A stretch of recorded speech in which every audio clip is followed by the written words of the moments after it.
Welcome to the panel. The panel is called Digital Regulation in a Broad Competition Context. So as we have seen, many of the actions by competition authorities and also actions by legislators are focused on digital markets. And while there are so many approaches already being taken, we still do not fully understand yet how some of these markets function and how some of the underlying economic features influence the impact of behavior and the assessment of possible harms that require an intervention. And in this panel, we will have three paper presentations discussing the features of these markets and how this can possibly influence the assessment by, for instance, competition authorities or regulators more broadly. So I'm happy to give the floor first to Greg Taylor, who is an associate professor at the University of Oxford.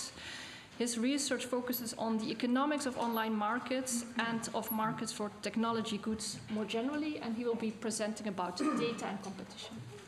Okay, well, thank you very much for the kind introduction. I'm very happy to be here and present this joint work with my long-term co-author, Alexandre de Cornière. Yes, this is a paper about data and competition.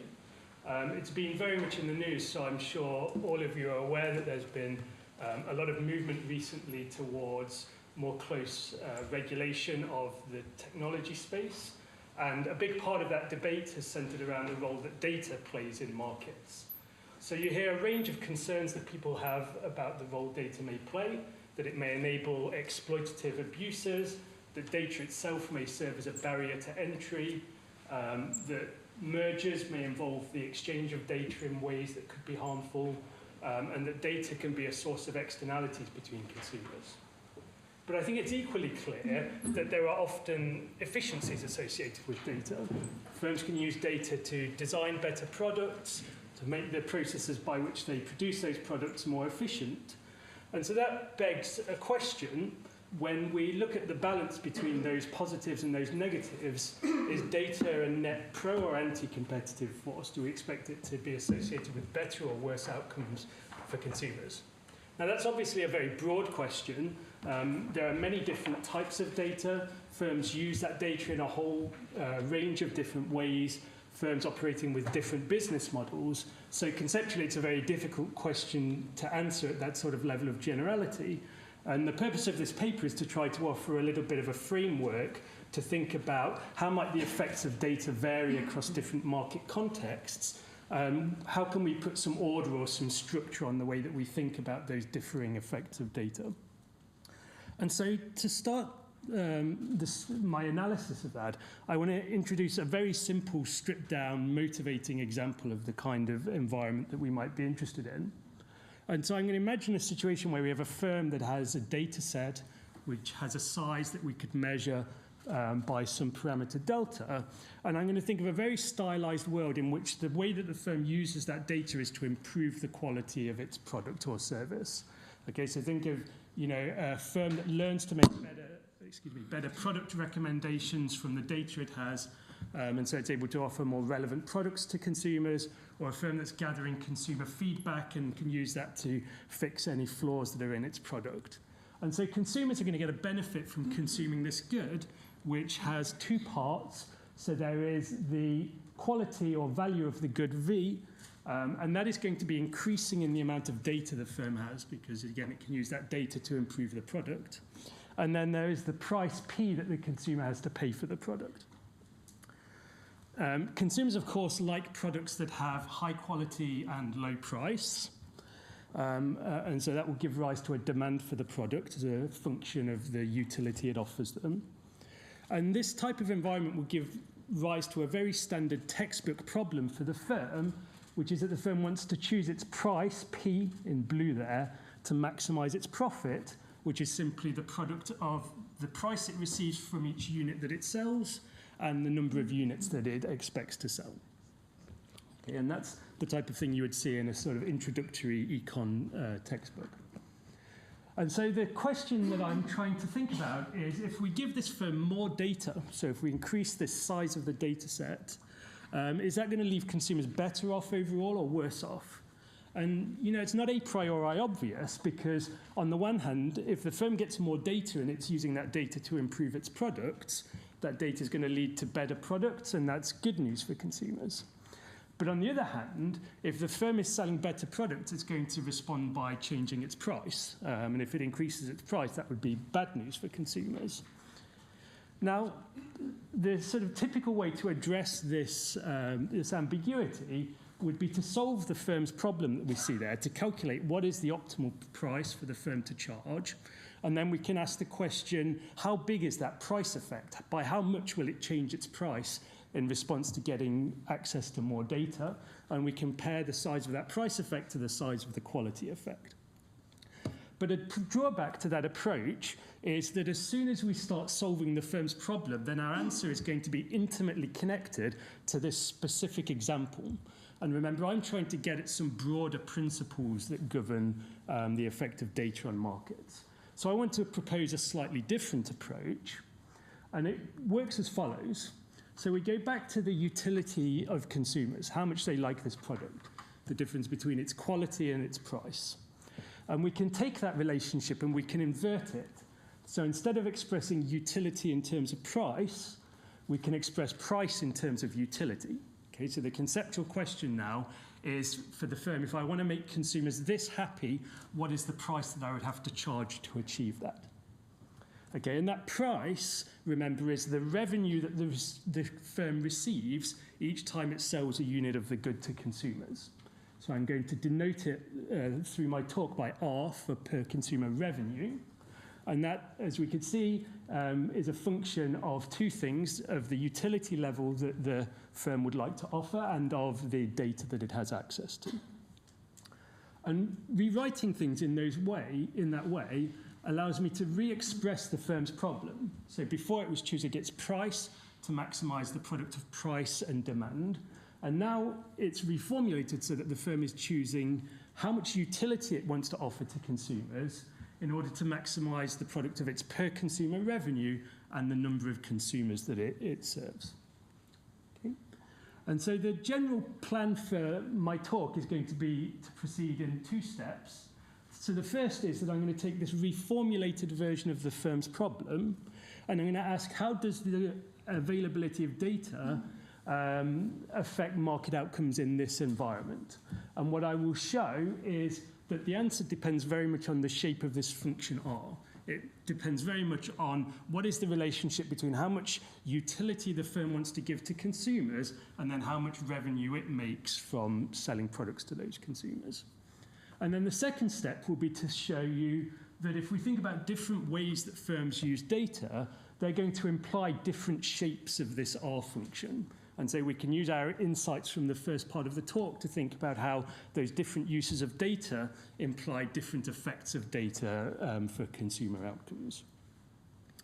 Okay, so that's the stylized example. The main framework is basically the same. So we start with the same firm's problem. The only differences are going to be that instead of thinking about a single firm, I'm going to think about a market which may have many firms. And I'm going to also additionally allow for fixed costs for these firms, which was something that wasn't present in the example.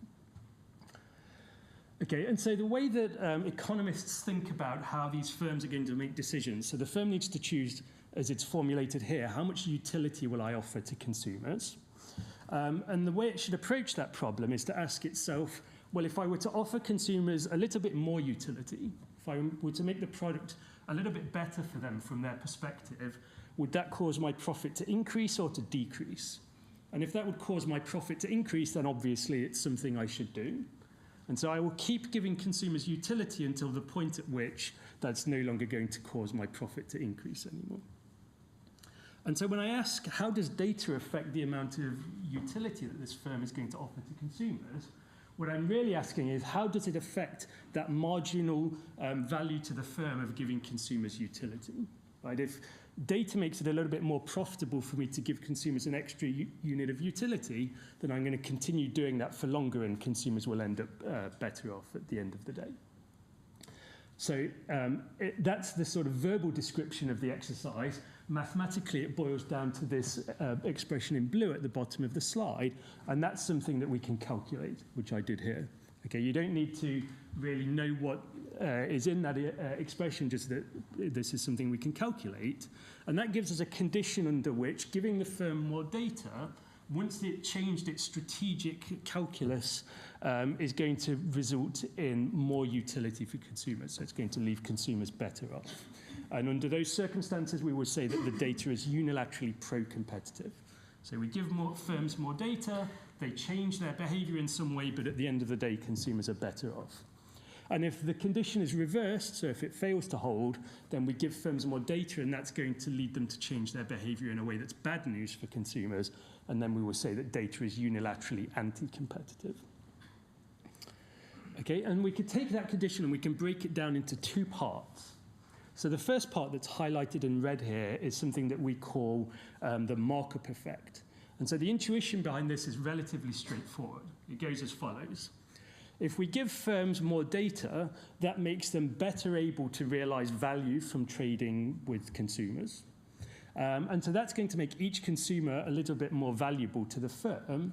And that gives the firm an incentive, therefore, to work a little bit harder to attract more of these valuable consumers. So this is an unambiguously pro-competitive effect. Right? When firms get more data, they want to compete harder for valuable customers.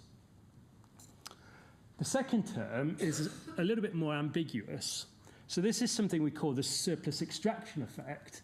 And to understand what's going on here, again, it makes sense to break it down into a couple of steps.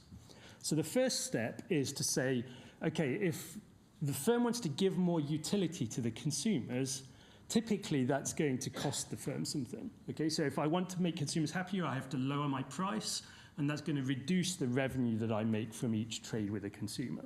Right? And so then the exercise here is to ask, how does data modulate that trade-off between giving consumers utility and the effect on my revenue? And so one way of thinking about that is, how does data affect my opportunity cost of giving utility to consumers?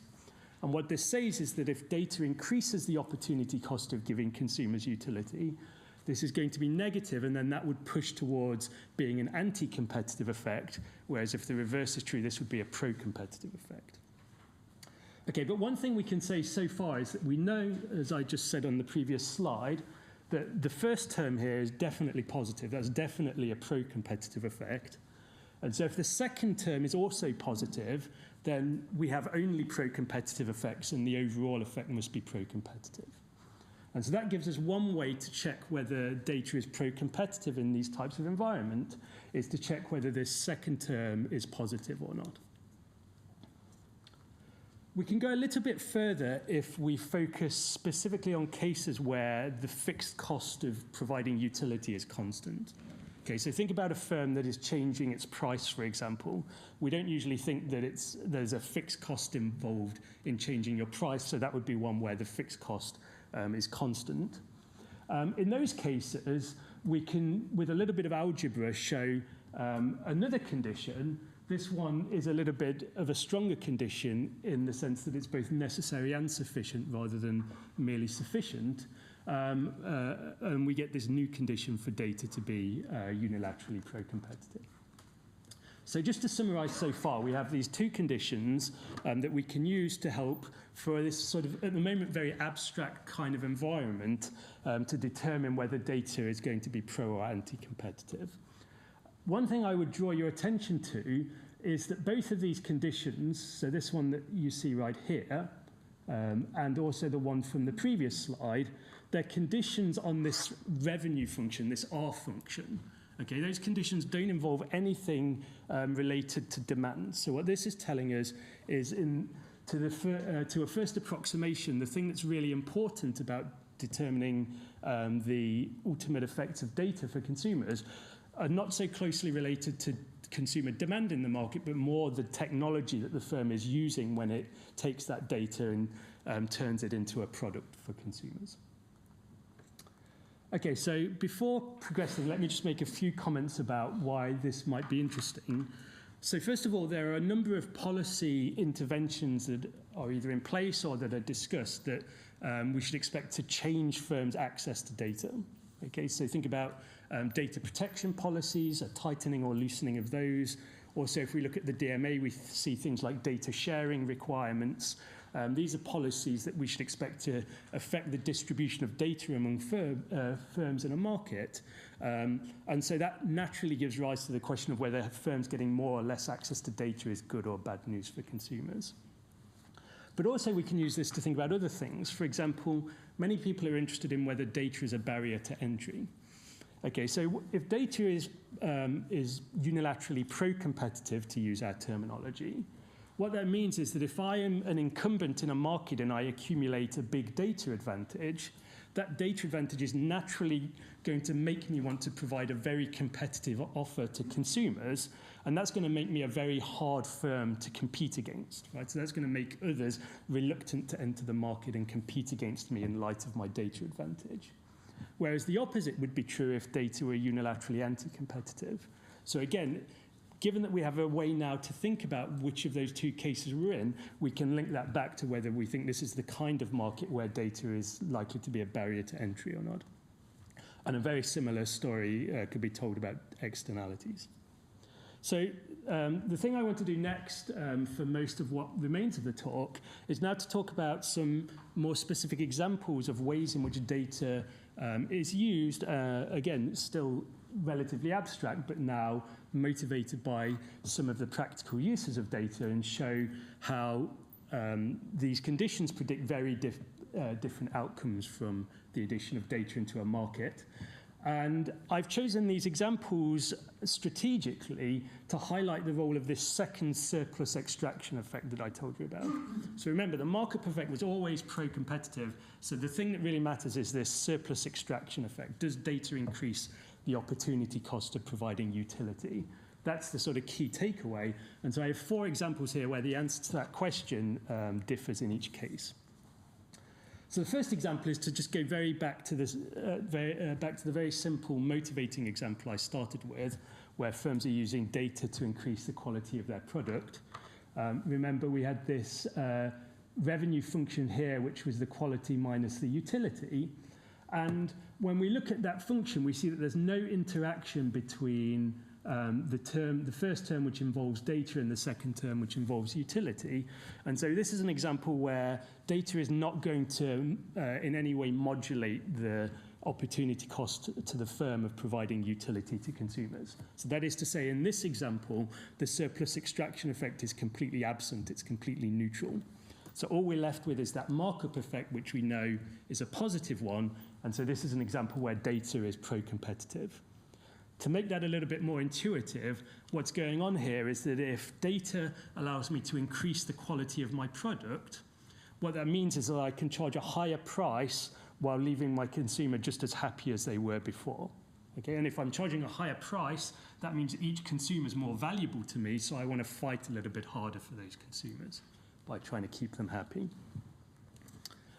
Okay, my second example comes from the world of price discrimination, another way that firms use data. And so here what I have in mind is something like, a supermarket-like context where you have a firm with a lot of different products, and for some of those products it's going to have information about consumers' willingness to pay for them, maybe from loyalty card data or something like that, and it can offer personalized discounts on a subset of those products. I think it's easier to think about this conceptually than to look at any of the math behind it. And so what I'd like you to do is to imagine 2 extreme situations. So first, imagine the situation where the firm has no data at all and it can't practice any kind of price discrimination. Okay, so then the best that it can do is just to charge a uniform price for each of its products. And if it wants to increase consumer utility, the way for it to do that is to then lower the price that it's charging. Okay, now it lowers its price, and that's bad news for the per consumer revenue. But one thing we know is that if you lower the price of a product, consumers are going to buy more of that product. So you have a sort of offsetting effect. Yes, I'm charging less, so I'm making less per unit, but at least now I'm selling some more units.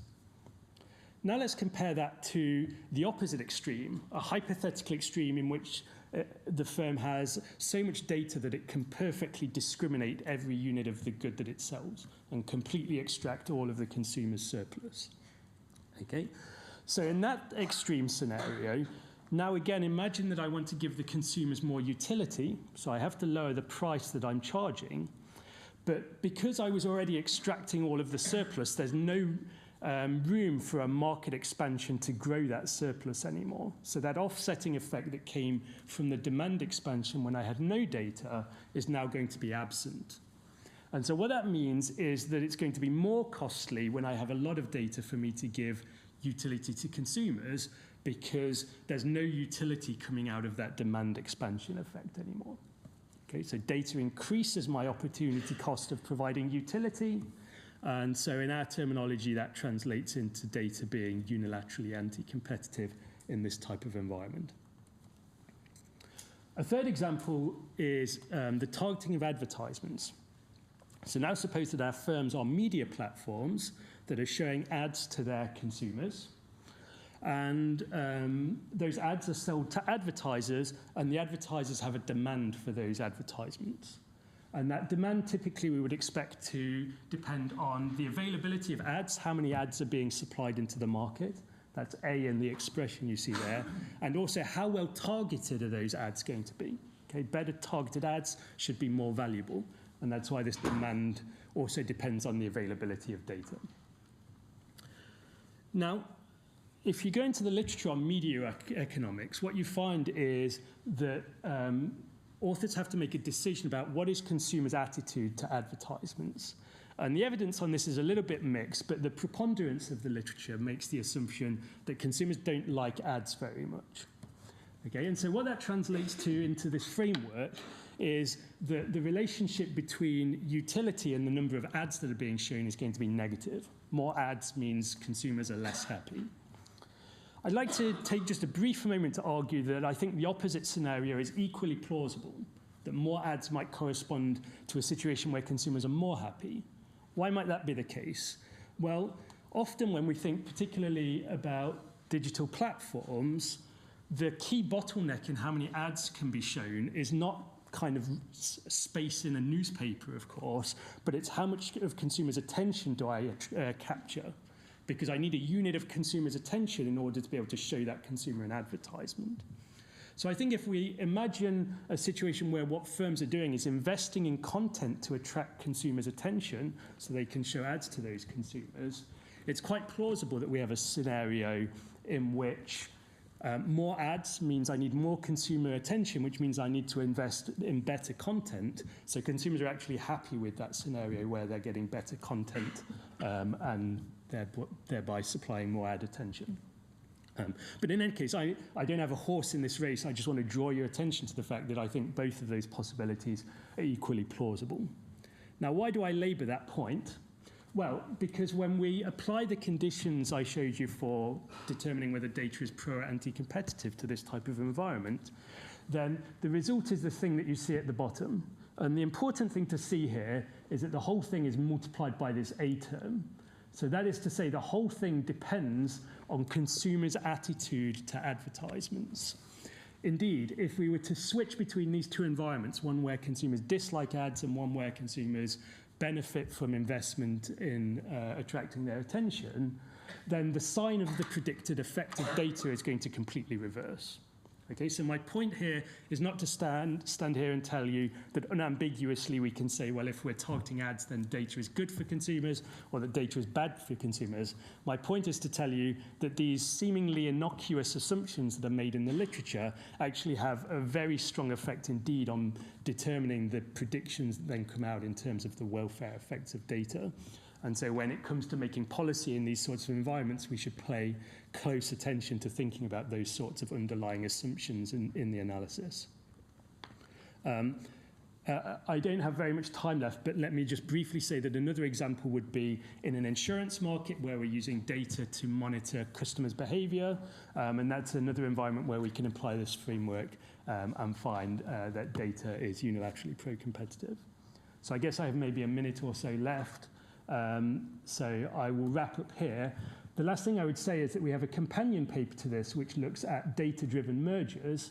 That raises a range of new interesting implications, but we're able to apply the same framework to study the implications of such mergers. And if you're interested in that, we have another paper forthcoming in management science, I'd invite you to go to my website and take a look at that. But otherwise, I'll leave it there. Thank you.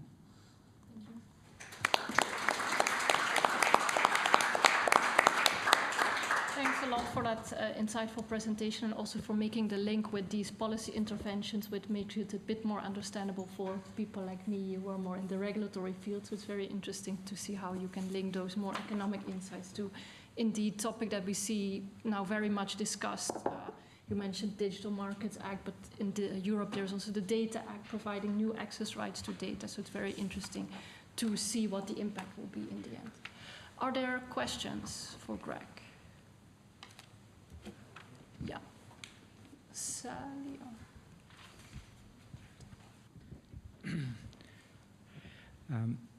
Christoph Hutchinson, UEA. My question concerns the beginning of your presentation. You mentioned some concerns related to data, and among them the risk of exploitative behavior, lack of privacy, and also you raised the question how to deal with data-driven mergers. So my question is the following one. Does the acquisition by a dominant firm involved in the collection and the processing of data, of personal data, of a company also involved in the collection of personal data, necessarily lead into an increased risk of exploitative abuse in the form of lowering of privacy? Thanks very much for the question. So first, a comment is that in the framework I presented today, I didn't have an explicit role for privacy. We do actually consider that in the paper, and we can modify the framework to incorporate that. If consumers have a privacy concern, then all else equal, it makes it more likely that we're going to have anti-competitive effects for data, because we have another source of harm associated with the use of data in markets. But to answer more directly your question, I would say no, it does not necessarily follow that those sorts of acquisitions are going to necessarily lead to harms. I would point, based on this research, to two factors that make it likely that they would lead to harms. The first is that we're in the sort of situation where data acts as a barrier to entry. And then if we're seeing those sorts of mergers that are really consolidating data in the hands of a small number of actors, we would be very worried about the formation of those sorts of barriers to entry. And the other is in environments where data, as I termed it, is unilaterally anti-competitive. So if data is being used in a way that is net harm for consumers, then we would be worried about mergers that are putting data into firms' hands.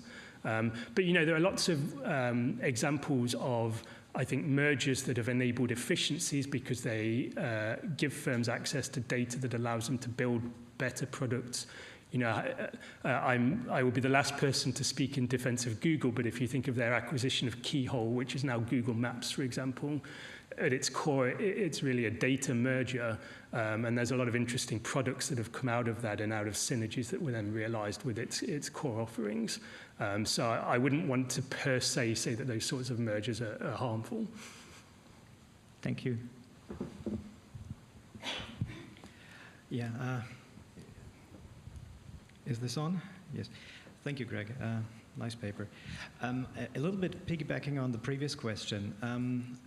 More towards the beginning of your talk, you had one of the fundamental assumptions that was basically that the first derivative of R, the revenue that the firm makes, with respect to the amount of data, was positive. And it seems very innocent if you just kind of see it on the slide, but it's not innocent at all, right? So because it basically suggests that if consumers would have strong privacy preferences, then kind of with more data, kind of it would just be impossible kind of to extract so much extra revenue or so much price that that kind of the company would like it in the end. And so, and then I think the rest of the results would more or less collapse. And so maybe you can elaborate on that a little bit. And kind of related to that, kind of only that's n equals 1 right now, but kind of there is quite some empirical evidence, and we've also done something that people do value privacy, and also quite some evidence that people do not value advertisements. And of course, kind of you came up with a story under which conditions they could value advertisement, but here you're changing the model, because then you endogenize the type of advertisement and so on. So that would make your story a little bit more complex. So I guess if we just assume that advertisement is what everybody of us right now thinks of, if we think of advertisement, then the overwhelming amount of empirical evidence says advertisement not good for utility. Thank you. Thanks, Jens. Great questions. So on the first point, let me be clear that I in no way intend to argue that privacy isn't important or it isn't a concern for consumers. As I said, we can put it in the model, and you're very perceptive that indeed one effect of putting it in the model is that this revenue function may then be decreasing in the amount of data that firm has. But that, in fact, does not cause the results to collapse. It changes the results a little bit, but we get the same sorts of conditions, and it still remains possible that data may be pro or anti-competitive, and we can still give conditions for that to be the case. Regarding advertising, I also agree that if you take a person off the street and you ask them, would you like to see more ads? They will say no. Thanks, I'd like to see as few as possible.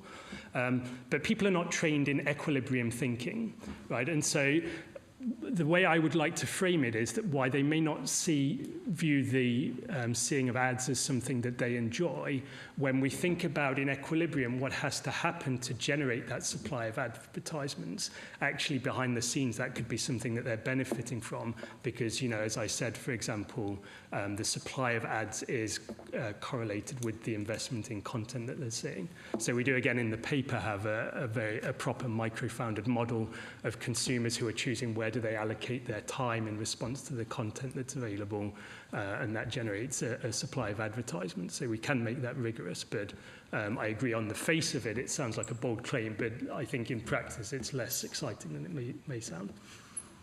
Okay, thanks for that discussion. I see that there is more questions, but I would suggest to move on now to the next presenter and keep your questions, because we'll probably have some time at the end where we can involve all of the speakers in a general discussion. So let me move to Atle Haugen, who is Associate Professor in Economics at BI Norwegian Business School, and his research interest is industrial organization and competition economics of digital platforms, and within that area he's going to present about the impact of targeting technologies today. Thank you very much, and thank you for having me. So I will present this paper that I have written together with a former colleague of mine from the time we were PhD scholars at the Norwegian School of Economics, NHH. So the topic is we want to investigate the impacts of targeting technologies and consumer multi-homing on digital platform competition. So before I go on, let's just look at this figure and place our thoughts on the right context.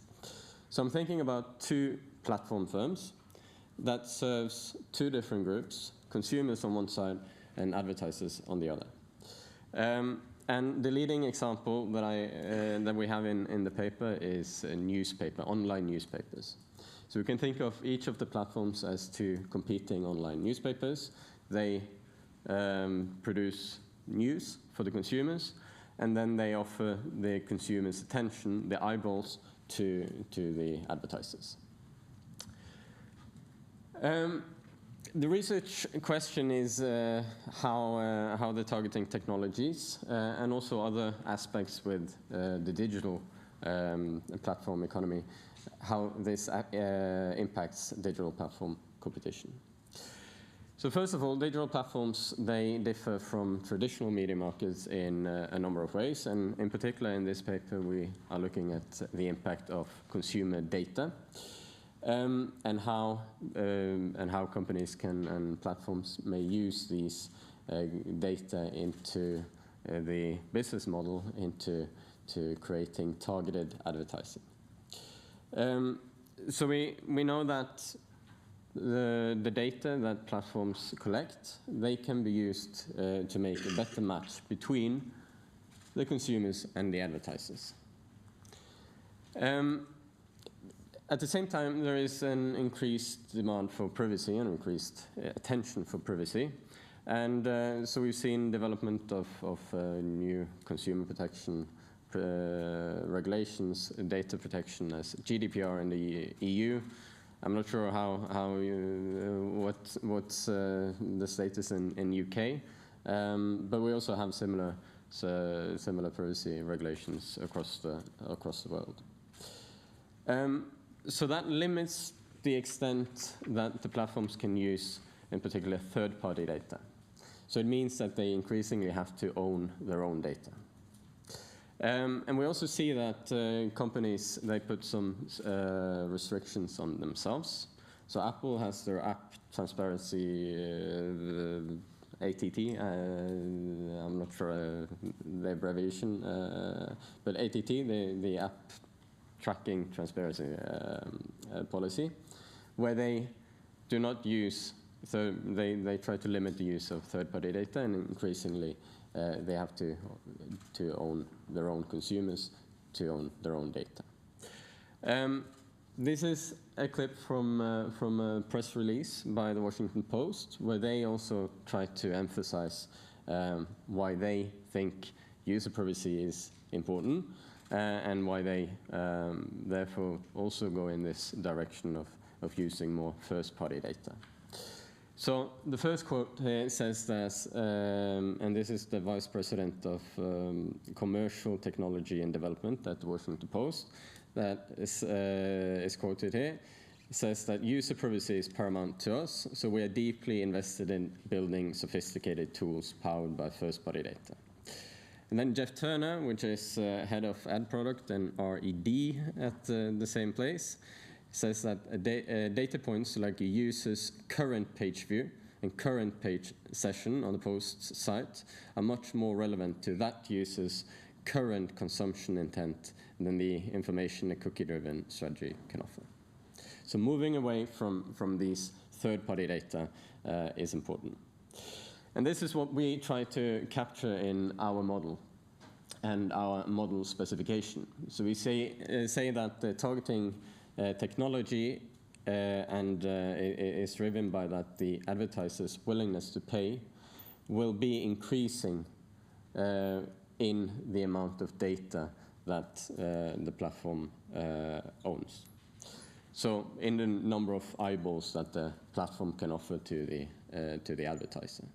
And therefore, the advertiser's willingness to pay, alpha, is denoted as an increasing function increasing in the demand, D. On the other hand, we also have, in addition, consumer multi-homing as an important factor into our model.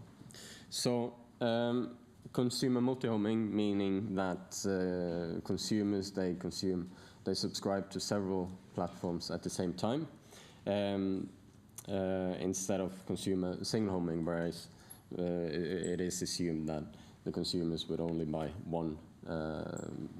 from one platform at a time.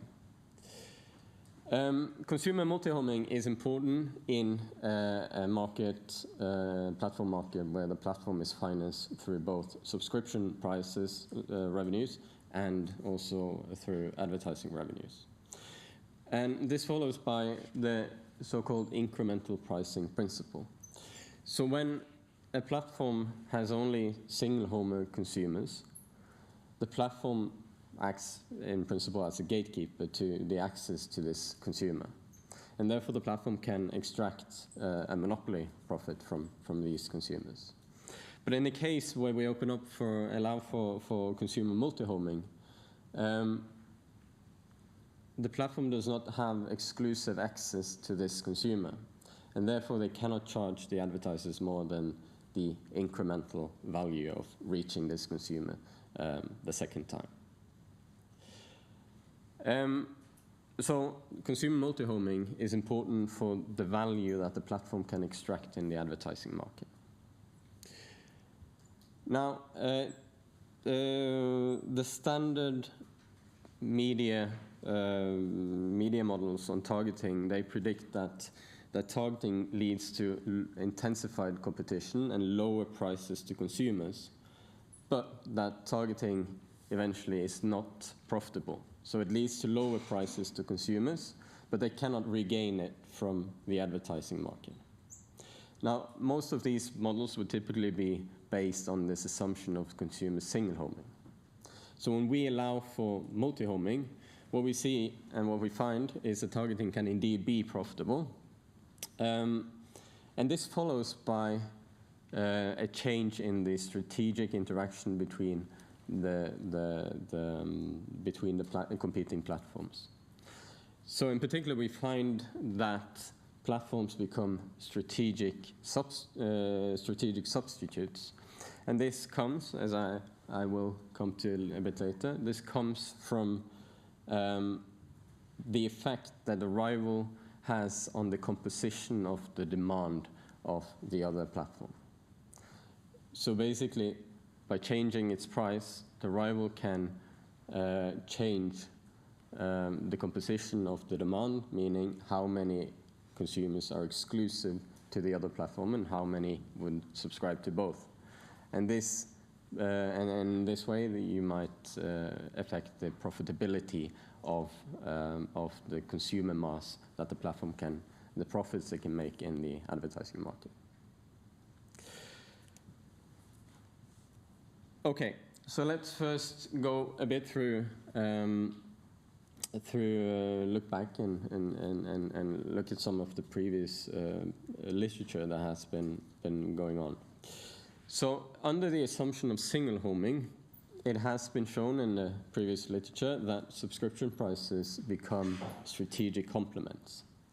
So to illustrate with an example, if New York Times reduces its price, it will lead to their competitor, Washington Post, by also reducing its price. So prices are said to be strategic complements. When we introduce targeting into these models, we see that the incentives to reduce the price becomes even more important, because it's important to attract more consumers to your platform in order to win the race. And then the competitor would also respond by lowering its price. And this leads to this situation, which we can call the prisoner's dilemma, where they reduce the prices to consumers, the subscription prices, but where they cannot regain the prices or the revenues in the advertising market. Now, given that we do observe quite a lot of targeting today, it's not necessarily a good starting point to think that this is not profitable for the platforms. So we want to see if there is something to the model that could it instead be actually a rational strategy and a profitable strategy for platforms to actually target. So far, these models would show, assuming the single homing, would show that this is not profitable to the platforms. Now, in the context of consumer multi-homing, and there has been a developing strand of literature on consumer multi-homing over the past years, Ambrose et al., Anderson et al., Atle et al. Are some examples from 2016 and closer to today. They find that under the assumption of consumer multi-homing, and this is absent of targeting, they find that subscription prices become strategically independent.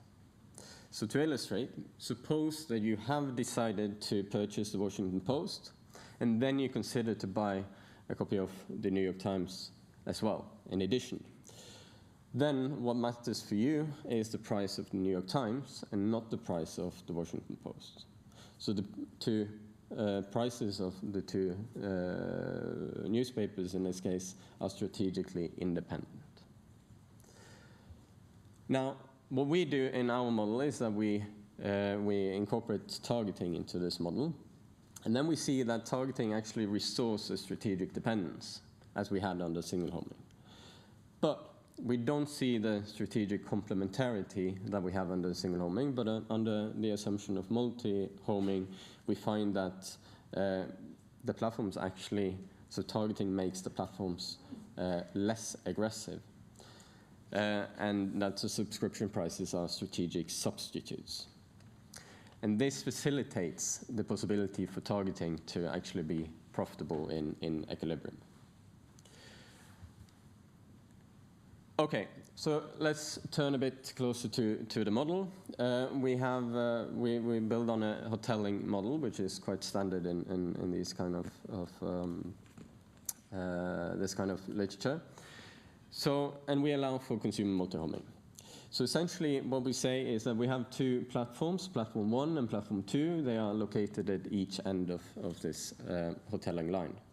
But then we say that the platform serves potentially two types of consumers. We have the exclusive consumers, the single homers, and then we have consumers that subscribe to both platforms at the same time, the non-exclusives or multi-homers. So platform 1 has some part of the demand which is exclusive to its platform, and platform 2 has some part of the demand which is exclusive to its own platform. But then in the middle, we have the non-exclusive demand. So those are the ones that subscribe to both platforms at the same time. I'm coming to that. So I put up on the right-hand side the demand functions. So on the top, we have the exclusive demand. And what's interesting to see is that the exclusive demand only depends on the price of the rival. So PJ, that's the price of the rival. The non-exclusive demand depends on both prices, whereas the total demand only depends on its own price. So if platform 2 changes its price, it affects the number of exclusive consumers that platform 1 has, but it doesn't affect the total demand for platform 1. So it has an effect on the exclusive demand, and essentially if platform 2 changes its price, it's the X12. I'm used to moving away from the microphone and show, but the X2 on the screen, this is the point that will move. So if platform 2 reduces its price, X12 will move to the left, and so it will reduce the exclusive demand for platform 1, but it will not change the total demand, and that's important.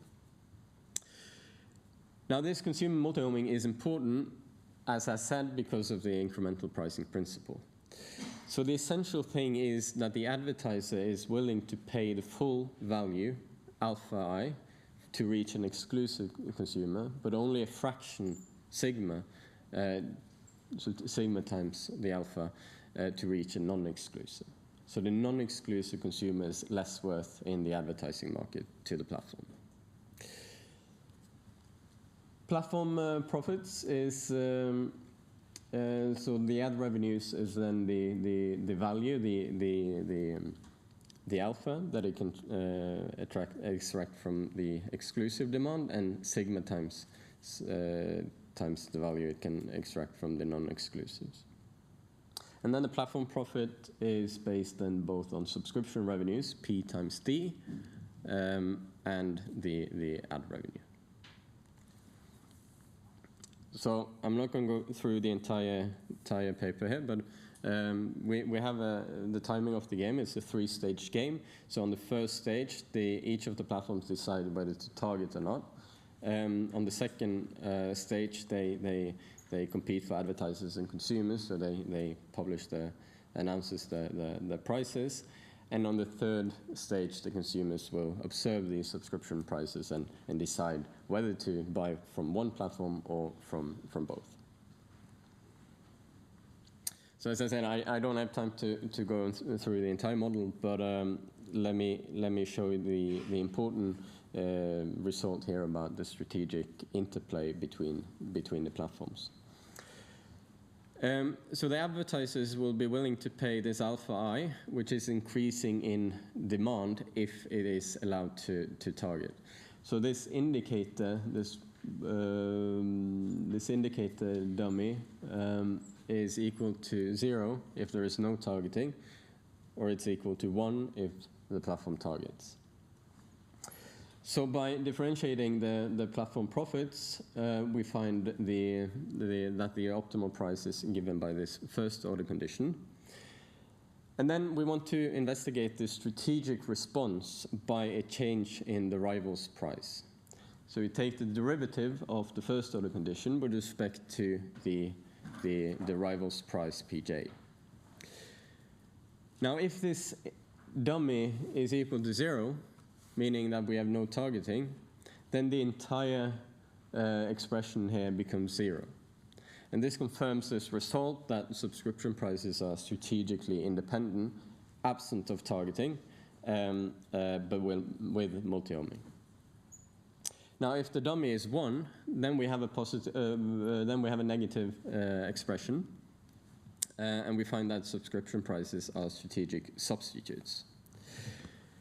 Now, in the case where the prices are strategically independent, in the case where there's no targeting, what we say is that if you are going to buy Washington Post and then you consider to buy this copy of New York Times, it will not matter for you the price of Washington Post. What matters is, the only thing that matters is the price of New York Times in this case.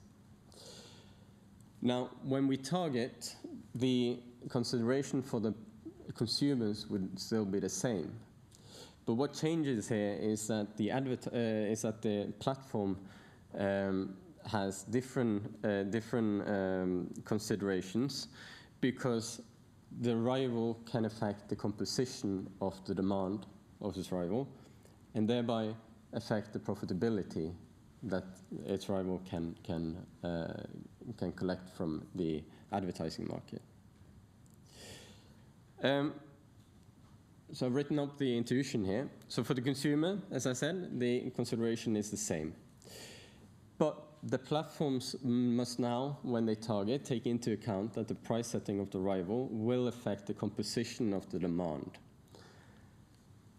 And this is seen here. So if the rival, Pj, is reduced or changes, it changes the number of exclusive consumers.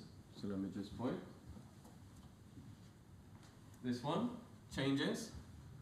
And also the number of non-exclusive will change. So if you reduce the price, the other platform will have fewer exclusive eyeballs to reach and more non-exclusive. So the value that the platform can collect in the advertising market will now go down. So as it says, price reduction from the rival converts some of the previously exclusive consumers into shared ones, and the multi-homers being less value for providing less value for the platform in the advertising market, and therefore the subscription revenues becomes more important, and prices go up in response. So if one platform reduces its price, the other one will respond less aggressive, and prices are strategic substitutes. So I think this result is important because it changes the strategic behavior of the platforms fundamentally from the standard literature that we have. So going from being strategic complements under the assumption of single homing into becoming strategic substitutes when we allow for multi-homing. And that means that we have a less aggressive response and facilitates this possibility that targeting can actually be profitable. And I think for policymakers and regulators, it is essential to understand this dynamics, and as Greg said, also it's important to be aware of the assumptions that are being made. So if we try to regulate based on the assumption of single homing, and this is not valid, or this is the predictions from models become quite different. gonna skip this equilibrium, but so essentially in equilibrium we find that targeting might be profitable. Two key takeaways at the end.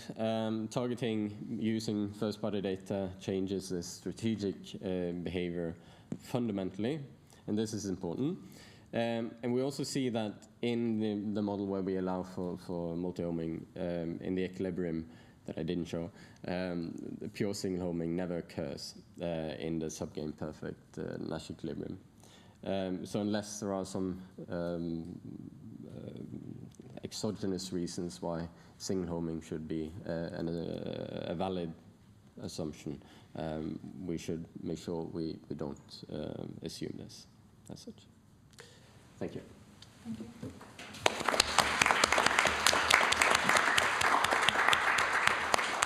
Thanks a lot. Very interesting insights. Questions? Yeah. Thank you very much. Robin Noble from Auxera. There's often a lot of discussion about whether or not, if there were coordination between advertisers or there are additional costs that are imposed in the ad stack, that might then feed through to consumers. I wasn't quite sure whether there is a mechanism in your model that there will be a link on the one hand between the price, in inverted commas, of the average ad and the price paid by consumers in your model, or whether in fact it's saying that if we think of things like this, these are rather separated concepts and therefore there would not necessarily be a linkage between the two. So definitely in the model, it's so we don't really model the advertising market except that we allow for targeting, and so we don't model the interaction as such between the two markets. So that's true, and we also we had this discussion after Greg's presentation about advertising being. So is there a disutility or a positive utility potentially? We assume that advertising is neutral, and I think so that kind of takes away this interaction between the two markets. I think this assumption is somewhat in the digital space. At least my personal view is that this is not necessarily. It depends really. If you have videos, that's more disturbing. If you have sound content, then advertising is disruptive. But if you have but in the online news, for instance, if you have just on the side, I think in practice many are rather neutral to it. There's another question. Maybe first Sally, because I skipped you in the previous round. I'll avoid trying to sneak in my question for the first paper, but on this one, are you considering whether because you're dealing with newspapers and struggle to call them all platforms necessarily always, but the ones that you're talking about are ones that have their own proprietary intermediation tools, right? So they are doing it all directly, they're managing all of the data. But there's a lot of them out there that are subscription-based, but they're reliant all on third parties. And so is this model only work for those big ones that have their own tools and are doing it themselves, or is this in any way? And I was thinking, and then this comes from the first part, where the verdict is still out on whether targeting is actually that beneficial for advertisers. So we have a lot of KPIs out there that media agencies use to demonstrate return on investment, but that's not the same as actual scholarly evidence that this stuff is really particularly effective. And so while your model, I think, captures that because you're dealing with their willingness to pay. So it doesn't actually matter if it's actually effective as long as the advertisers think it is, right, in your model. But is there any way to be actually accounting for this fact that we don't really know that? So I know, thank you for the question. I know there is increasing literature on advertising intermediaries as well. So it is true. In this model, it's you need to own the data yourself, and so we don't model any intermediaries into this. And I'm not quite sure if this would affect or how much it would affect the results in this case. But I showed the two quotes from the Washington Post, where they essentially say that they build up these first-party data tools. And there are examples from other media companies doing the same. In Norway, we have basically two large media conglomerates, and I know that they are very active in telling their potential advertisers that we have this many readers, and we therefore have all this data about the readers. They know what they do, and I call them conglomerates because they don't only serve newspapers, they have other types of services. So they know a lot about their own consumers.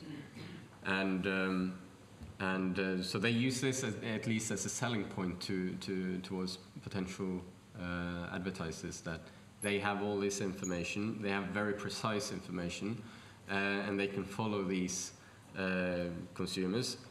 They claim more efficiently than Google and others. I'm not sure, but at least they use this as a selling point. But yeah, but I think the overall development is it looks like it's going into this direction of actually owning your own data and maybe less relying on third parties and intermediaries in this sense.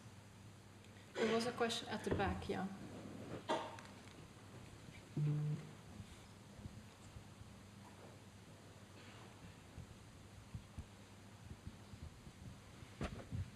Thank you, Stephen Gibson from Harvard Kennedy School. So really a question for the first two presenters, and that's, do your models allow for sort of multiple equilibria? Because it sort of seems like, you know, sort of with different assumptions, you could end up in very different places.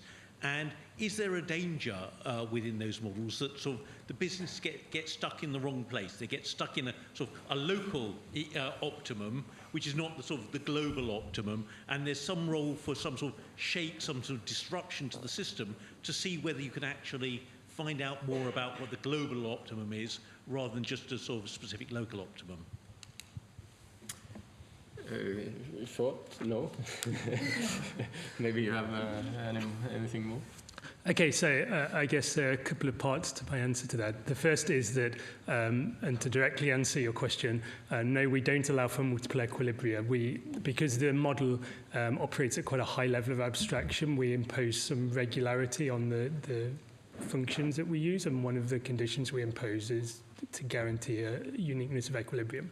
Now, if we were in an environment where we did allow multiple equilibria, the main challenge that we would encounter is that ours is a fundamentally what we call a comparative statics exercise. So we change a parameter of the model, and then we ask, how does the equilibrium change?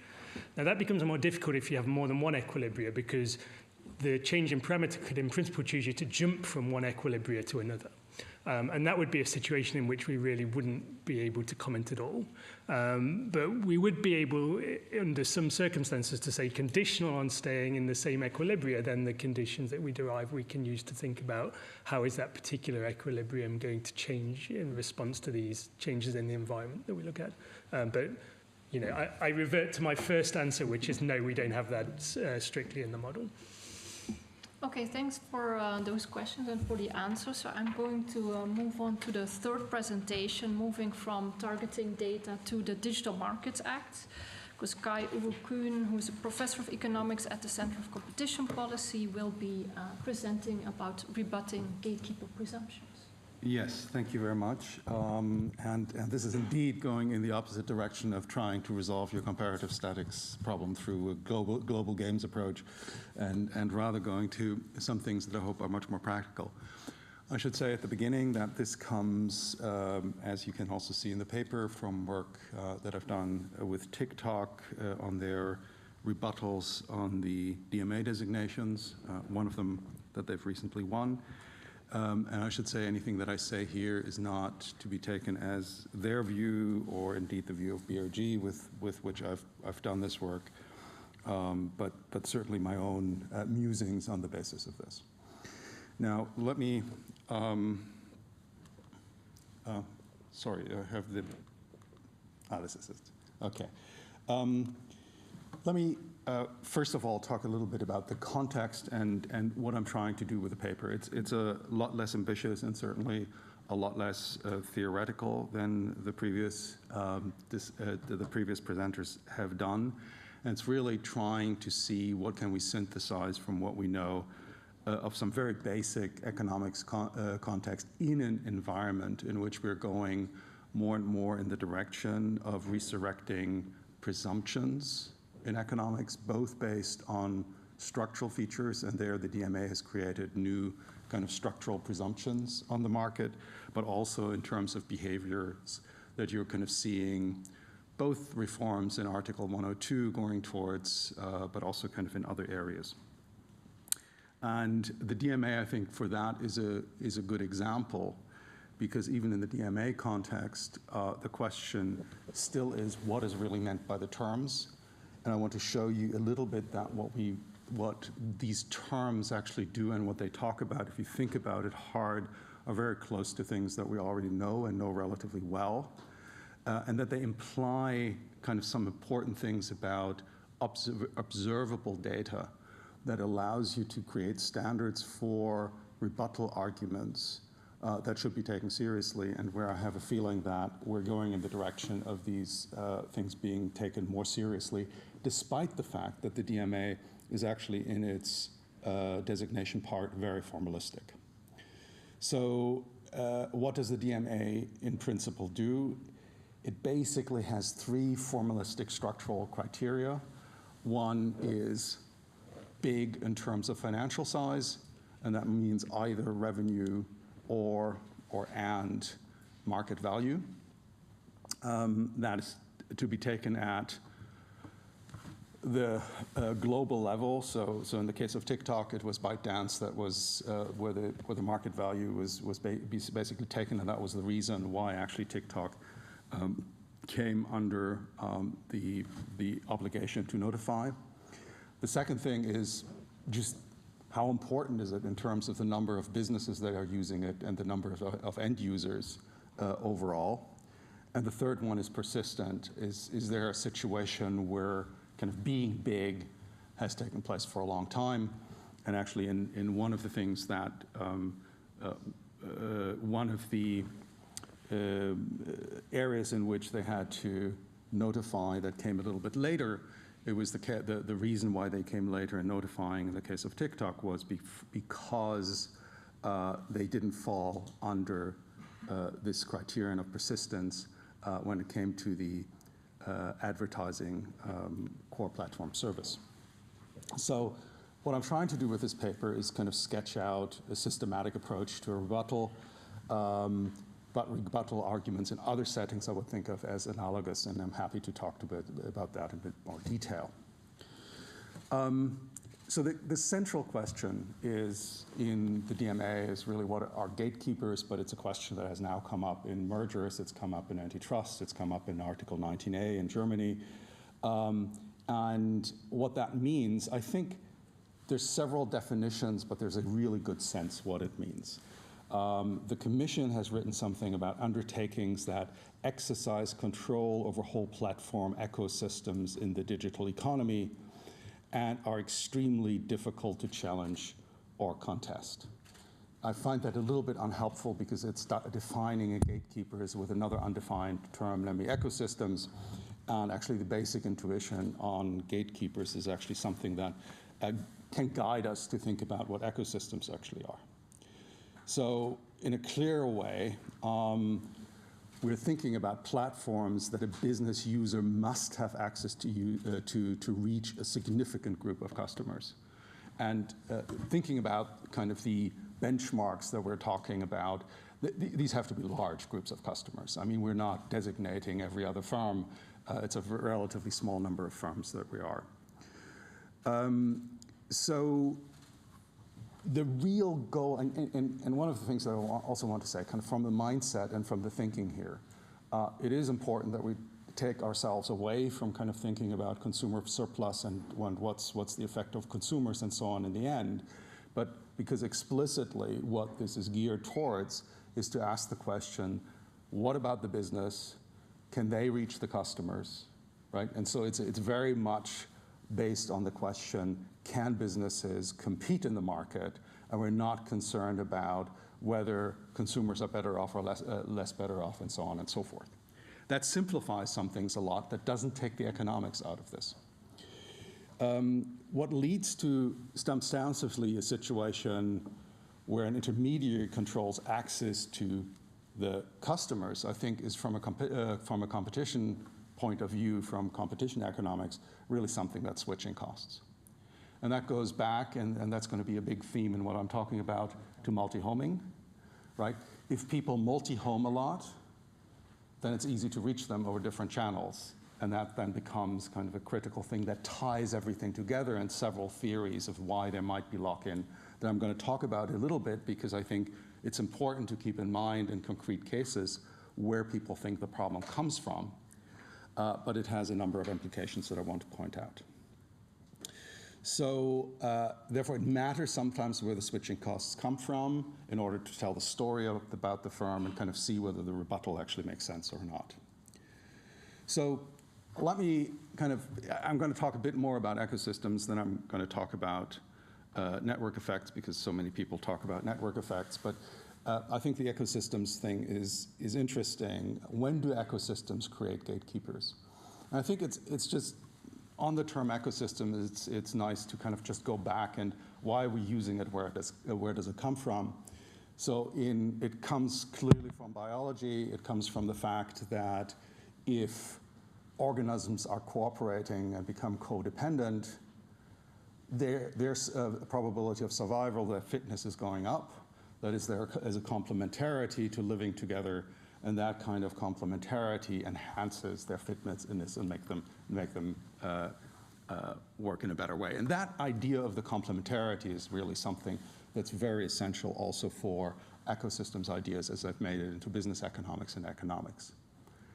But the interesting thing, and something that's for the communication between firms and regulators has been kind of a bit of a hurdle, is that the business strategy literature and firms themselves have been thinking about ecosystems really as these open systems, because the way one thought about this, and this was kind of like Apple learned it the hard way against Windows, that Windows basically opened up and said, we're not going to write all the software for our own operating system. We're going to let other people do this, because the idea is if I let other people do this, everybody's going to innovate around it. It's going to enhance the value of the platform. Therefore, we want an open platform. And Apple certainly learned from that when they opened up their systems for outsiders to write apps for the Apple ecosystem. So that seems to be kind of quite in contradiction in terms of the motivation of why people came up with this ecosystem idea in business strategy and business practice to what the competition concern is. But you can also see there that the complementarity just isn't enough. The complementarity actually gives you an incentive to open up. So what's really essential are the lock-in effects that you might want to close that off again. That means if you've grown enough, there might be a possibility that you say, well, now I want to actually participate in all of that revenue myself and kind of close down the system. The question is, when would that actually occur? And I do think it's very helpful to have an analogy, because I think at a very high level, there's not that much of a difference between ecosystems and what we actually know in the economic literature about aftermarkets. So what is key in aftermarkets? In aftermarkets, you have some kind of a durable good where you're later going to attach certain complements, especially, for example, usable. So the simplest thing is a durable and a usable that you're buying later. So the point there is that the durable, you've already sunk a cost into it. And if you now have your, coffee maker, and the only kind of thing that puts into it with a coffee is designed so it can only come from the producer of the coffee maker, then there's a certain degree of monopoly power ex post, right? And we've had those cases, those ex post markets have been opened in order to take the market power away so that you had competition on the capsules, right? And therefore, you didn't have the ex post market power problem. Now, one of the things why these are very often controversial cases is that it's not obvious that you're getting anti-competitive effects from these. In particular, the creation of ex post monopoly power is not something that you would want to do as a firm that is creating the durable, because it reduces the value of the durable when you're anticipating it. So what you'd like to do is actually have a long-term contract at the beginning that commits you to the price of the capsule, and that then would be coming subject to ex-ante competition. Why don't we have that in a lot of cases? And especially in kind of the things that we have in the digital space, is that that only works if you can actually write a long-term contract and condition of what's coming ahead. And what we have here are lots and lots of innovations that we don't even know yet, so that we cannot condition on what's going to happen in the future. And so there, once you have a lot of people locked in, and you're seeing other people come with the innovations, you might actually want to have the ex post monopoly power that you are creating and fully extract the surplus to the extent that you will. That's not going to lead to full foreclosure, because there's still value going to be in those innovations, but you may want to restrict things in order to increase your ex post extraction possibilities. I don't think ecosystems are much different from that, in the sense that you have something that you're long run attached to that's causing a switching cost, either because it's really expensive to change your device just because you want to use another software that you're not available on your system, or that you were used to using a certain operating system and kind of say, it's a real pain to go to the other one, I don't want to do that, and are therefore locked into a certain ecosystem. And that then means that everything that is attached to it and that comes up as a complement to the base that you're having is becoming kind of the aftermarket product in that kind of context. It's the time sequence of the purchases that leads to the initial lock-in and then the potential ex post market power. Okay, so when we have that kind of analogy, what you're seeing is that it's absolutely critical that we have situations in which people do not purchase at the same time. And this is going to come back to the multi-homing, and it's going to be a central feature of asking the question, is there really something that we have as an ecosystem that we have the concern about? Let me have one other thing to put forward here, which is really, I think, important in the context of the DMA, and that is what we kind of called a challenger. The point is that the incentives to exploit lock-in are very different at the beginning of the product cycle than in a mature product cycle. At the beginning of the product cycles, you have an ambition to actually grow a lot, and the potential for growing and expanding your market enormously outweighs what you can make in the short run by exploiting switching costs, even if they exist from the beginning. And that leads to different incentives also for challengers. Challengers want to make it easy to come onto the platform. And if you want to convince someone who's using a different platform to use you, it's actually better to make yourself interoperable as much as possible so that someone is not forced to switch, but is enabled to add. And the beautiful thing about interoperability is that it is self-reinforcing. Once you think there's a lot of underlying interoperability, other people also want to become more interoperable. You see that, for example, in video conferencing. There, the interoperability, for certain reason, because you can send someone an email and they can make it, open it, and you speak on one system or the other, and you don't care. There, the interoperability through that is so high that firms have actually come to a lot of interoperability agreements where you now very often can, from one system, call to the other, and it is actually effectively interoperable. And that's because if you can't suppress it, it's better to increase the quality. So Let me briefly say something about switching costs built on network effects, because I don't want to speak too long on this. I think there are, one has to make real differences here between, depending on the types of switching costs that you can get. So if you're thinking about purely, on one side of the market, direct network effects, there are important examples where those don't matter very much. So if I'm going to the case of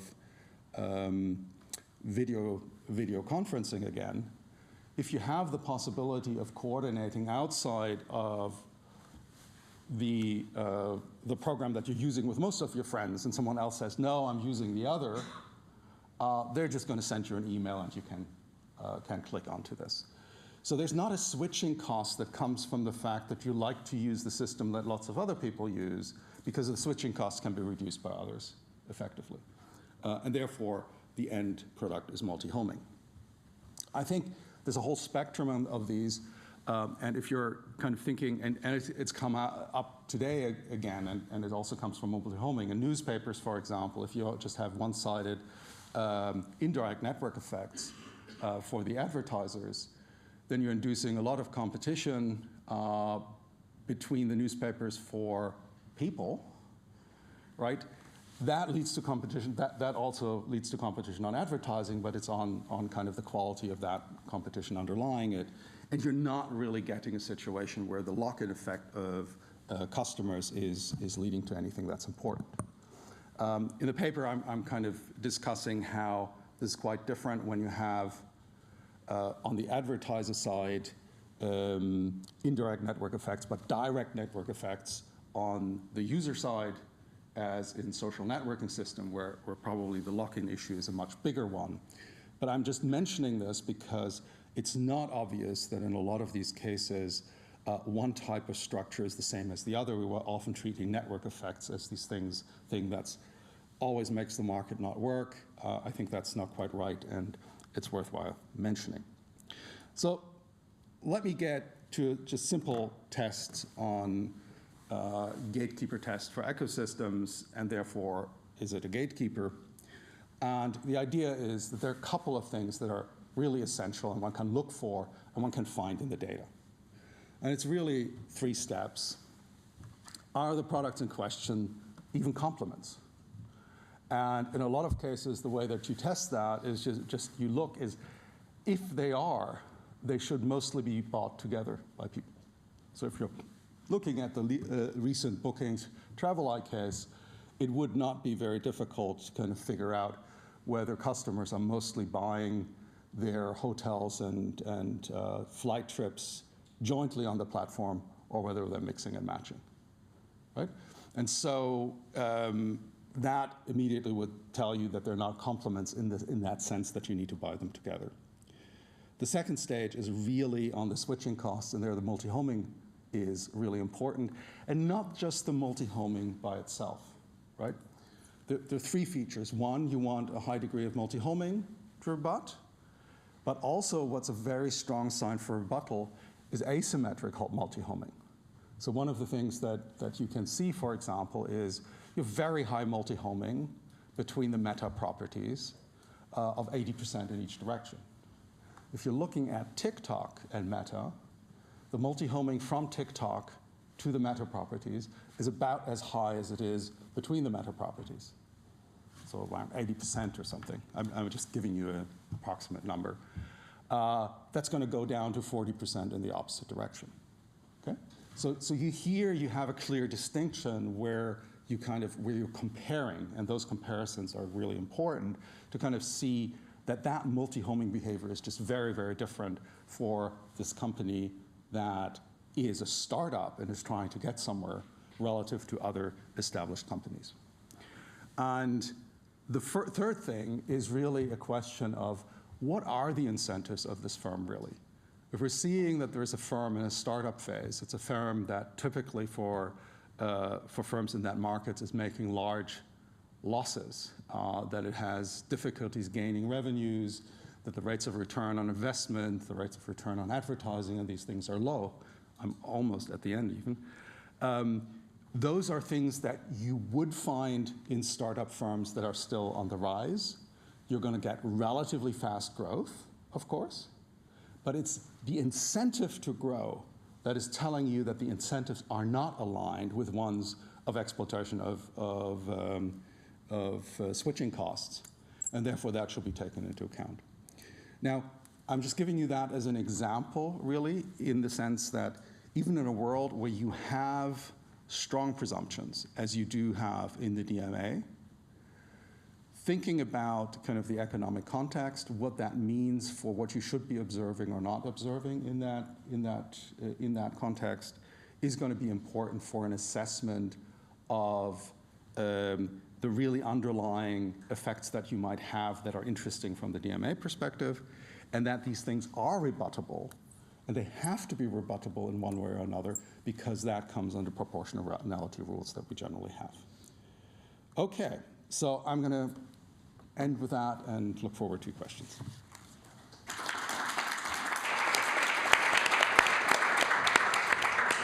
Thanks a lot. Very topical presentation, of course, with the DMA now being implemented.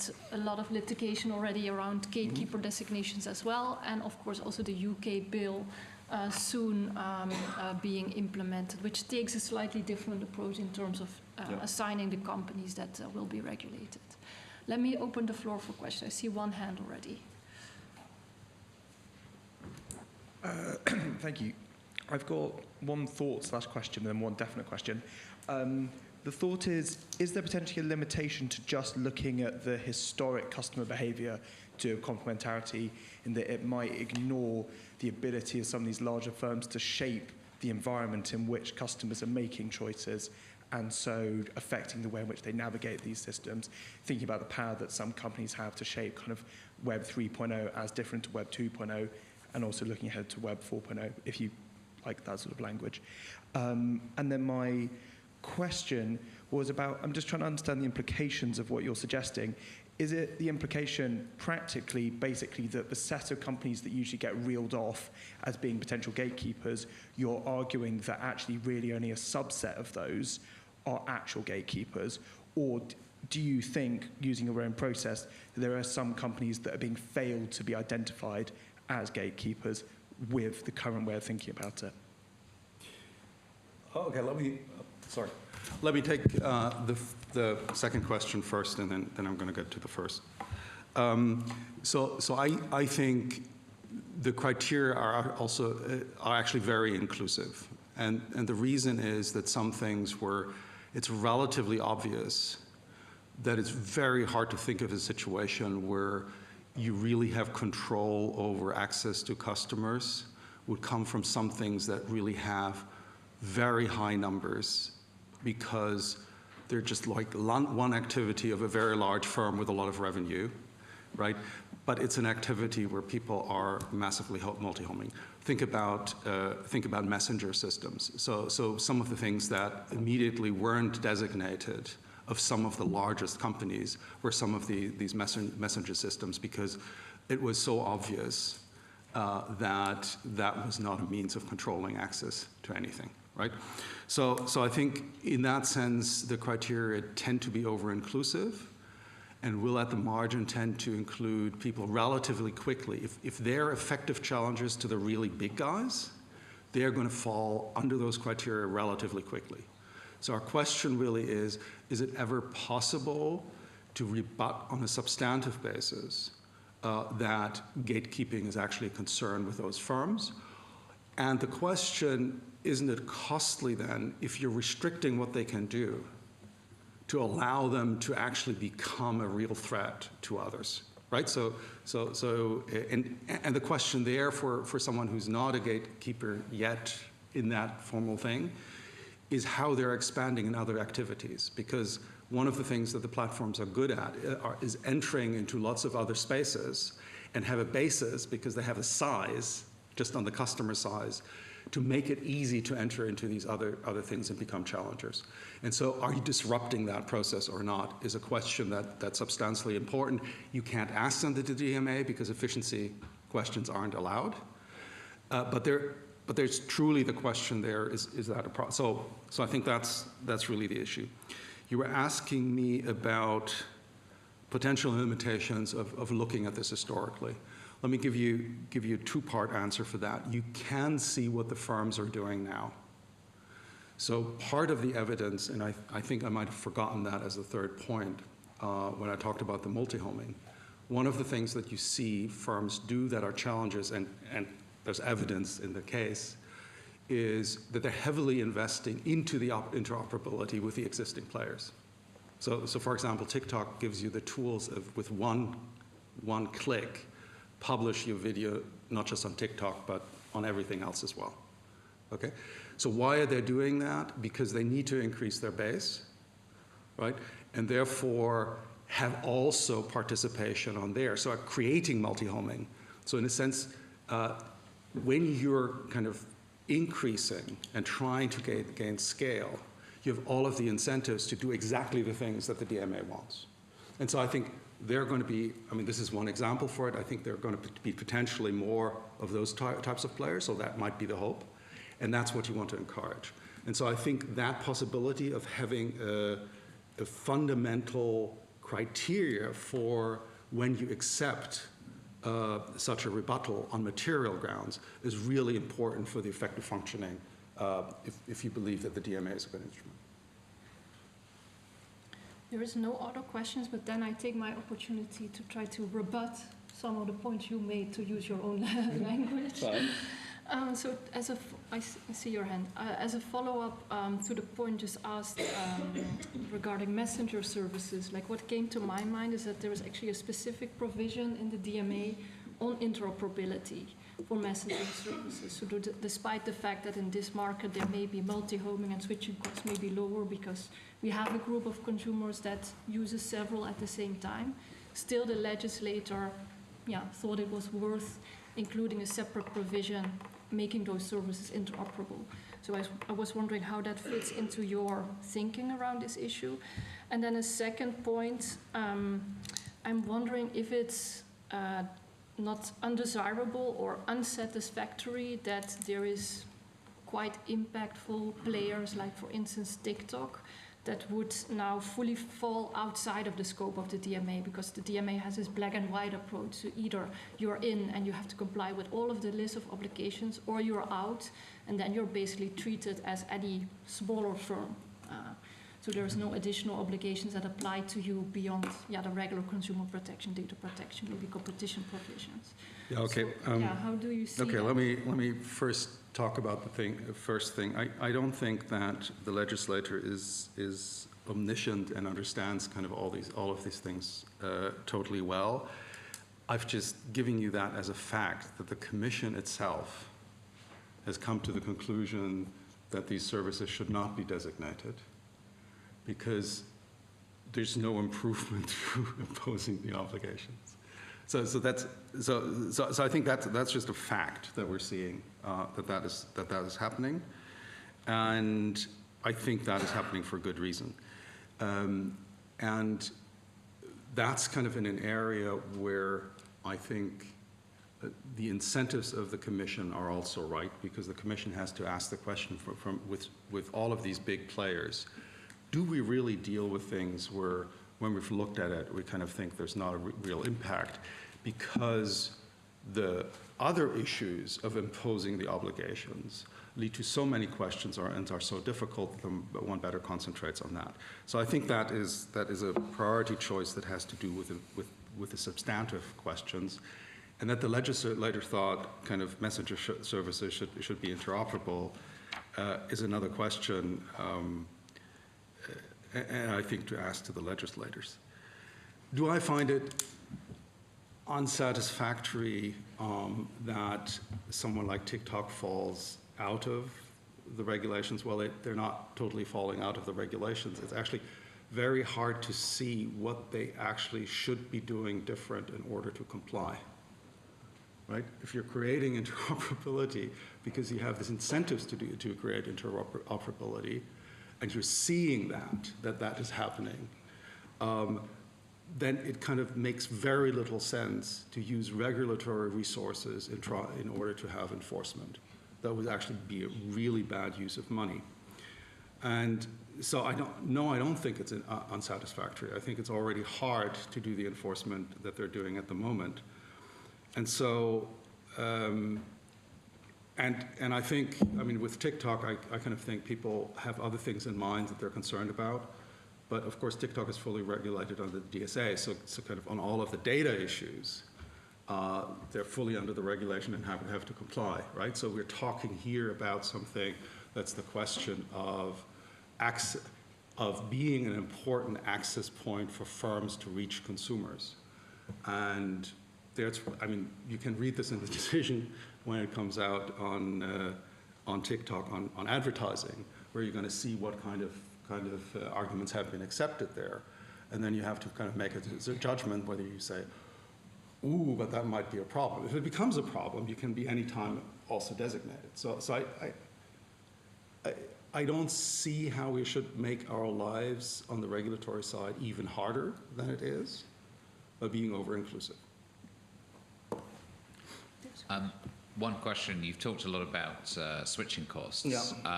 And in some instances, one can see that they're obviously very high or obviously very low. In your paper and in your thinking, where are we in terms of having a metric for, particularly those middle cases where there is a genuine debate about, are the switching costs high or are they low? Can we measure them essentially? I think, so I think what we're seeing kind of in practice is there's a broad range of kind of these measures. It's a mixture of asking the question, are there switching costs or not, and how important are you actually relative to others, right? And they're taking that together. For me, it's always important to say it's not just, so when I'm looking at multi-homing, it's not just that there's a lot of multi-homing, because what's the benchmark? But I kind of think it's quite interesting if you take the multi-homing between companies in the same owner, that is actually making it easy and encourages to switch between the same properties, right? And if you take that as a benchmark, how high is that? And how much does it fall off in the opposite direction? That kind of gives you a measure, and that if that halves, and you see that, I mean, you see that, you have the same thing with Snapchat or with some of the others when it comes to those directions of multi-homing. And I think that gives you a good enough qualitative answer to that. Maybe more difficult in other cases, and I think that's exactly the kind of question where you, again, case by case, will actually see what the actual evidence is.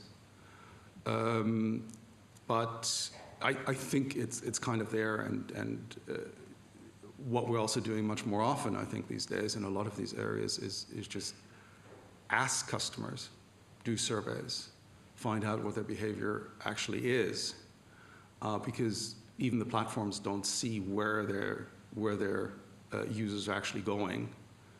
They get that from other sources, right? And so generating that information, I think is something that's important for understanding the markets better. Just kind of also on the policy side, that one actually invests into that and into that understanding.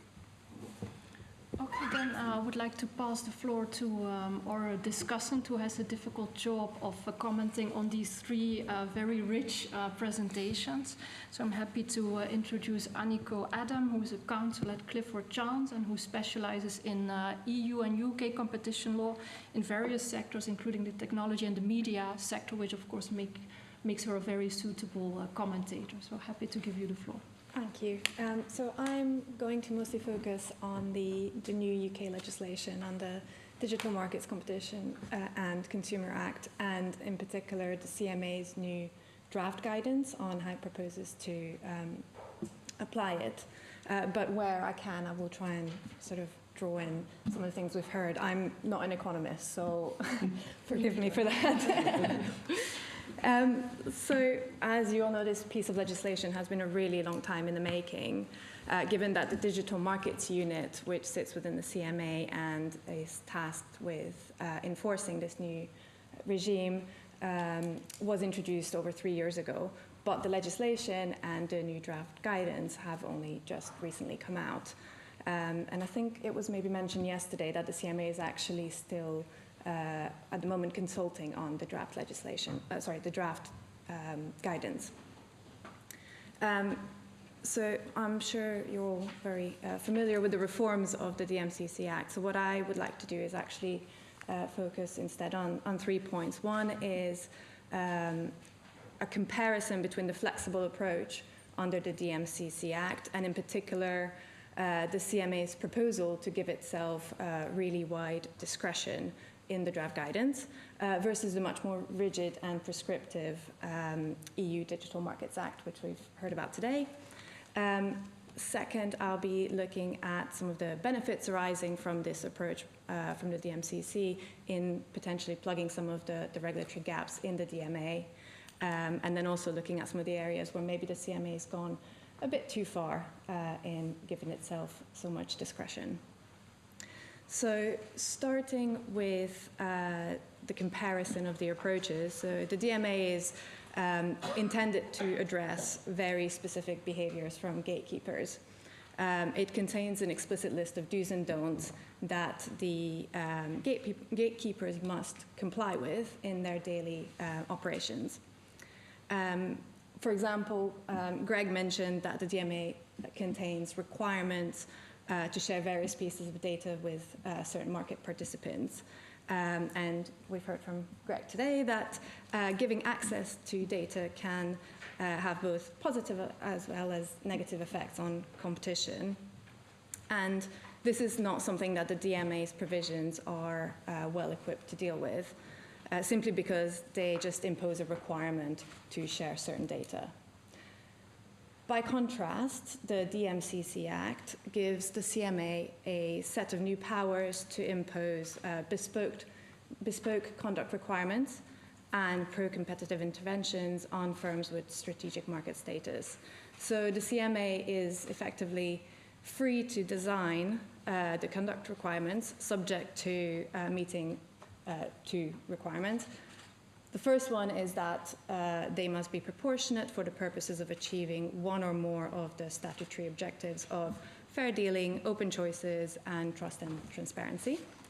And the second one is that they must be of a permitted type under the DMCC Act, which are fairly broadly defined. So they're, for example, a requirement to trade on fair and reasonable terms, or a requirement not to use data unfairly, or not to restrict interoperability between the relevant digital service and products offered by third parties. So in line with this, the CMA proposes to give itself a huge amount of discretion in its guidance. And the draft guidance explains that the conduct requirements can be either outcome-focused or action-focused. They can be high-level, or they can contain more detailed and prescriptive requirements. And of course, these conduct requirements will vary across firms and across designated activities.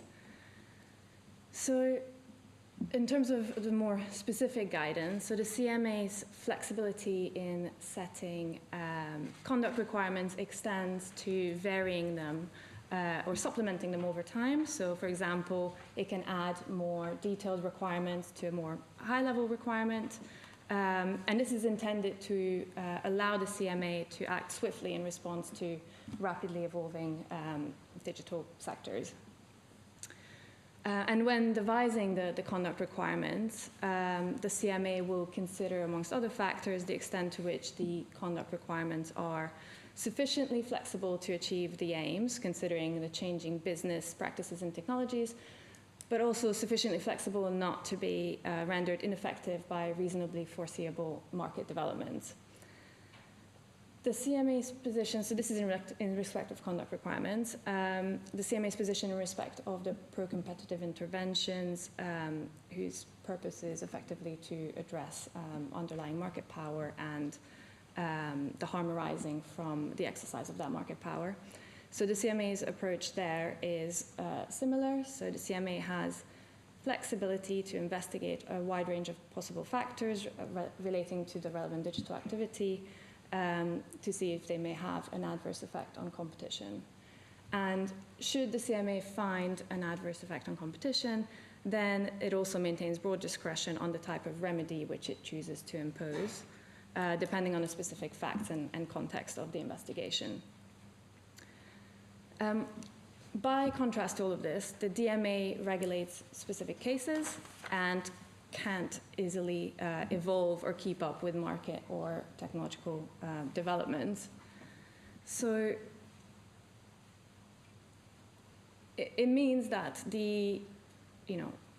alongside the more rigid DMA, the DMCC's flexible approach and the significant amount of discretion that the CMA is proposing to give itself may mean that the CMA could potentially plug some of the regulatory gaps where the DMA won't bite on harmful conduct. The issue is that the highly specific requirements under the DMA may actually give some greater opportunities for some gatekeepers to comply technically, but not comply with the spirit or the objective of the requirement or the provision. And this is sort of the situation we're in at the moment, because the EC is investigating Google, Meta, and Apple for possible circumvention of their DMA obligations. And for example, Apple's been mentioned, so maybe I'll mention Apple. So the EC is probing Apple's compliance with Article 6.4 of the DMA, which requires it to allow third-party app stores to distribute apps on its iOS devices.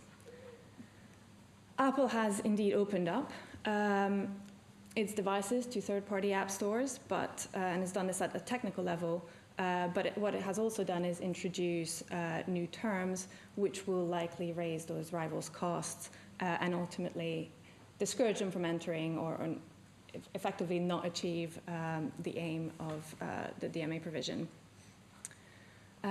Apple is also alleged to have circumvented the anti-steering provisions in Article 5.4 by similarly imposing a charge on transactions outside of its app store. So complying technically, but not actually achieving the intended aim. And so the question or the investigation of the Commission goes towards, is Apple actually compliant? Under the new legislation in the UK, it's possible that the CMA is more likely to be able to address these types of non-compliance by, for example, setting some outcome-based conduct requirements, which are mostly focused on encouraging new entrants rather than the very specific sort of prescriptive conduct requirements. And so this would be obviously a clear benefit of the DMCC Act, and also highlights the useful and constructive role that the CMA could play, provided that the CMA is exercising this discretion judiciously. So with a lot of discretion comes a lot of responsibility, and I think from the sort of private practice side, we would encourage the CMA to use this discretion appropriately. However, obviously, the flip side of all of this is that there must be some limits to the CMA's flexibility and discretion to avoid too much uncertainty. And this is something that the CMA itself specifically recognizes in its draft guidance, and it notes the importance of providing both the SMS firms, so the designated firms, and other market participants with regulatory certainty. And despite all of this, there are many instances in the draft guidance which, in my view, go too far and create significant uncertainty and lead to unnecessary costs for businesses. So, for example, from the outset in the draft guidance, the CMA states that it will have regard to its own guidance, but it will apply this flexibly and may depart from it where appropriate and reasonable. And obviously that makes advising clients pretty challenging. In respect of the SMS designations, the CMA says in the guidance that uncertainty as to the future will not preclude the CMA from making an SMS designation, and post-designation, if there are new developments or new evidence, then the CMA can revisit or revoke that SMS designation. So this suggests that the CMA is potentially trying or planning on taking an over-inclusive approach, because it can always go back and fix it later if it got it wrong in the first place. with respect to pro-competitive interventions, the draft guidance allows the CMA to impose an order in relation to the designated digital activity or otherwise, which I think you'll agree with me is incredibly broad. The CMA can also proactively iterate on remedies. So you could have a situation where an SMS firm has invested in implementing a pro-competitive order, and then the CMA later iterates and changes its mind and imposes a different pro-competitive order, which is obviously unnecessarily costly for SMS businesses. So these are just a handful of examples.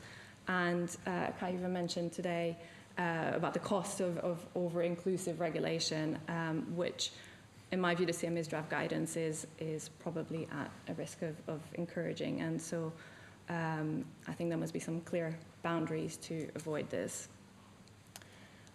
I think SMS firms, as well as other market participants, so this isn't about, one set of market participants versus the other. I think all of them need some legal certainty, and I would say that the CMA's draft guidance arguably does not necessarily achieve this and gives it too much discretion. Okay, thank you.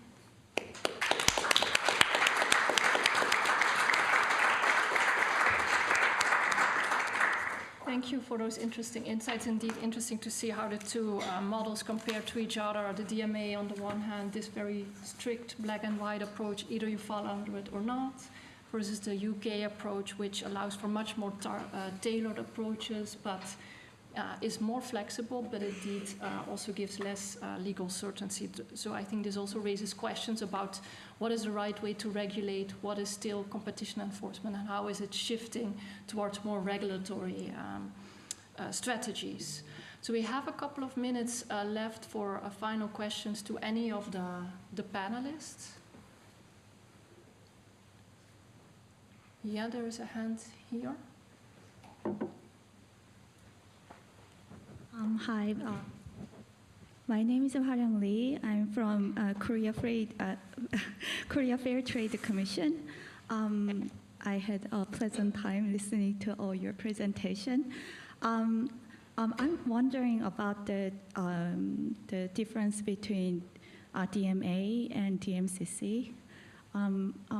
What I understand is that it seems like the UK's approach is more discretionary and it's more flexible, but then I'm wondering if won't it be taking too long? I mean, as I understand it, the main reason for introducing DMA was to quicken the process. I mean, the traditional antitrust enforcement is taking too long, so you want to make it short so that it can be effective. Then is there any critique about the being more discretionary because it's going to take too long? I think that's a really good point. So there are statutory time limits for the CMA to do the various things it's supposed to do under the Act. So, first designate the activities, then investigate and come up with the conduct requirements. In each case, it's 9 months. The CMA's got to do an investigation and come up with its results.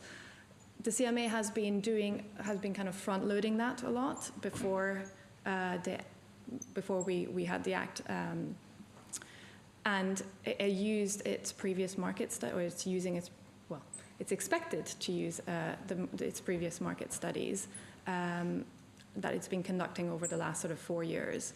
So the CMA has been working in the background to make sure that when it can designate activities of firms as having SMS, then it will be in a position to do that quickly.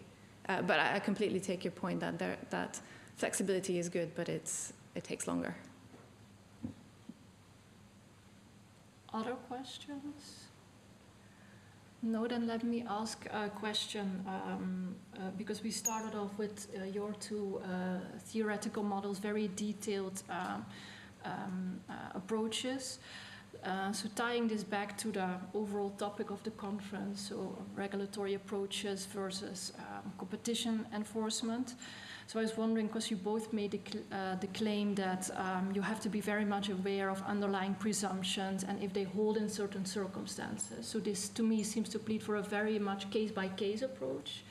Whereas what we see happening with all of these new regulatory proposals being adopted is that they usually take a broader scope of application.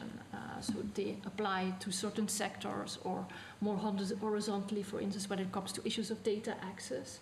So how do you see this? Is it still possible, or is it a good approach to go for a more regulatory approach, which might give more legal certainty, but is less flexible, but maybe quicker, to go back to the question, versus like a perfect case-by-case approach, more in line with competition enforcement, where you can still pay attention to these different circumstances that might lead to a more correct approach in certain markets.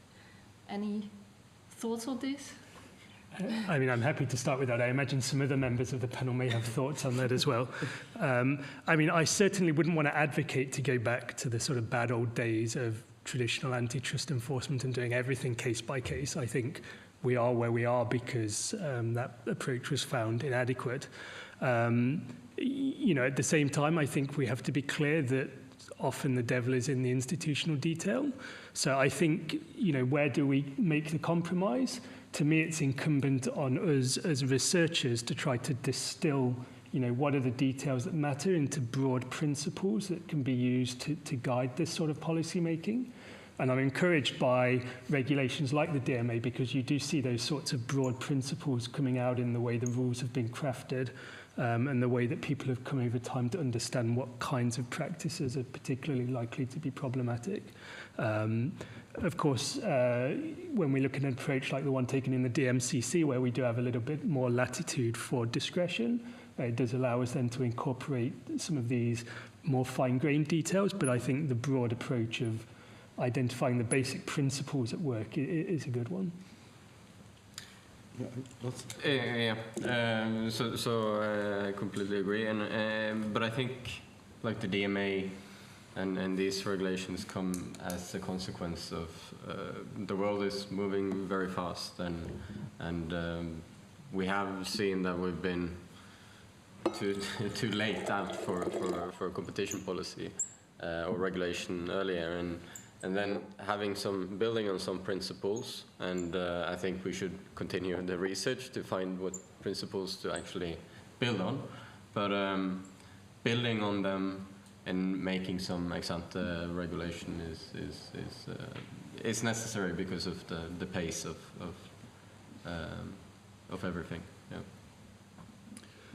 Yeah, I actually think both the DMA and the DMCC have a very similar problem. On the surface, it looks like one is much more legal certainty and the other is not. But I think where it really comes about, and this is actually something I haven't worked on, but which I find the most problematic in all of this, is the question of how do you get legal certainty with compliance? Because different things that you might do that look on the surface as compliant have very, very different costs.